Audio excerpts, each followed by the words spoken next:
If you are considering doing nightly rental with waterfront property here in Branson, you're going to want to stick around for this next video.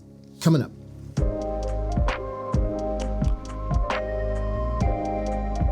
And we're back.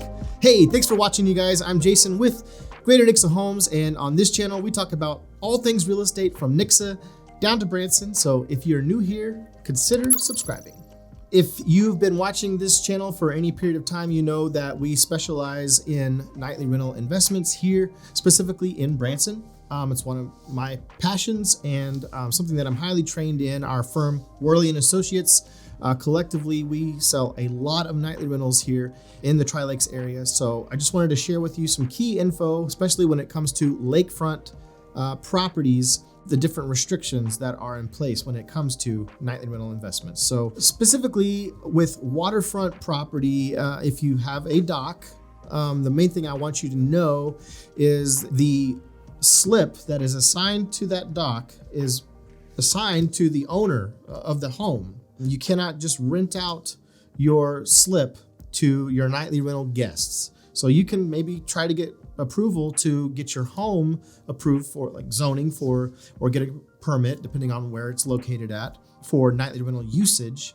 But the slip that is deeded with that property cannot also be rented out to your guests. It does happen anywhere and everywhere all over the lake. I mean, the Army Corps of Engineers is not gonna have enough people to police every single slip in the area. They don't go around and check the permit numbers to make sure that the boat that is in that slip is registered to the specific owner of that slip. It would be a huge waste of the Army Corps of Engineers' time to do that. It's usually the people that are also in that neighborhood that start noticing that Jan and Paul, who own that house over there, who haven't been over there in quite some time. Maybe they just come and stay for a few months, and it's not uncommon for you to have vacation property. But then they start noticing that all these other strange people start showing up every weekend, different people. And they, you know, if they're lake people, they're going to be hanging out on that dock, the other owners of those slips, right?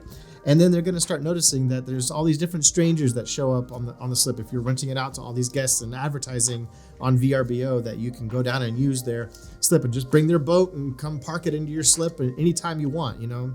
So that's when you usually start getting into trouble with your neighbors. And then if you are able to get approval of your house being used for VRBO, then you run the risk of getting a cease and desist letter from planning and zoning. So just kind of be thinking about that, being aware that if you were thinking that you were going to rent out your slip to all of your VRBO guests, and that was going to be this awesome, you know, amenity to provide to your guests, I would think again.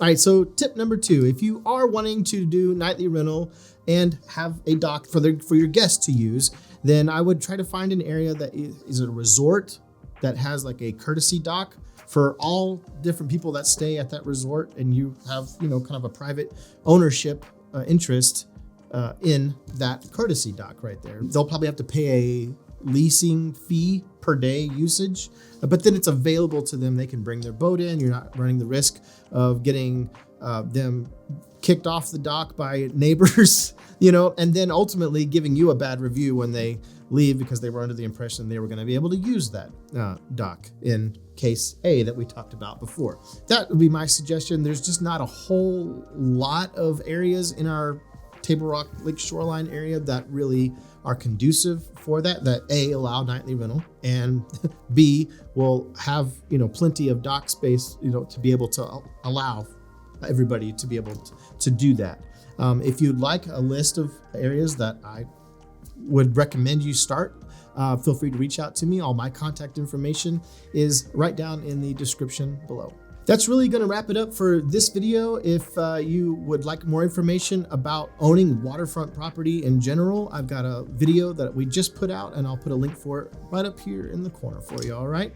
I've got some other great tips for buying and selling. You can check out some of my videos right down here in the corner as well. Thanks for watching, you guys. I'm Jason with Greater Nixa Homes, and I will see you in the next video. Bye.